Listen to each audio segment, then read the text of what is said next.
এর আগের ভিডিওটাতে তোমাদের সাথে আমি শেয়ার করেছি নিজের হাতে সরস্বতী আঁকার এক্সপিরিয়েন্স, এবং সেই ভিডিওটা তোমরা প্রচুর ভালোবাসা দিয়েছো, তার জন্য অনেক অনেক ধন্যবাদ।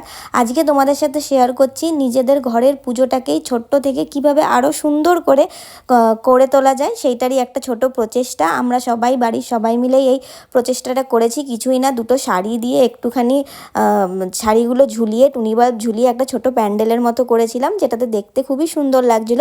এবং সকাল হতেই মা সরস্বতীকে সেখানে বসিয়ে দিয়েছি।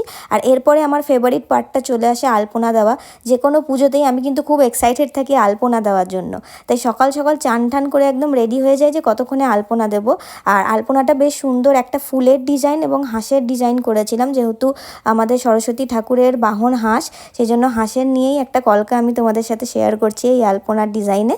আর তাছাড়া আমাদের ঘরোয়া পুজো হয়েছিল ছোট্ট করে, ফল বাতাসা মিষ্টি দিয়েই মেন সরস্বতী পুজো হয়। এই দেখো হাঁসের পুরো ডিজাইনটা তোমাদের সাথে ফাইনাল আলপনাটা শেয়ার করলাম। এবং বাড়ির সবাই আসার পর একসাথে ফল কাটা, পুজোর জোগাড় করা, বেশ হাসি মজা করে পুরো পুজোর আমরা জোগাড় করেছি।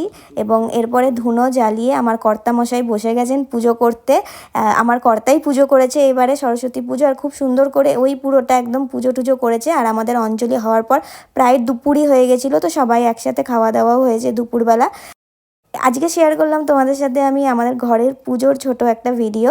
দেখা হবে নেক্সট কোনো ভ্লগে। আজকের মতো বাই। ভালো লাগলে চ্যানেলটাকে সাবস্ক্রাইব করে রেখো।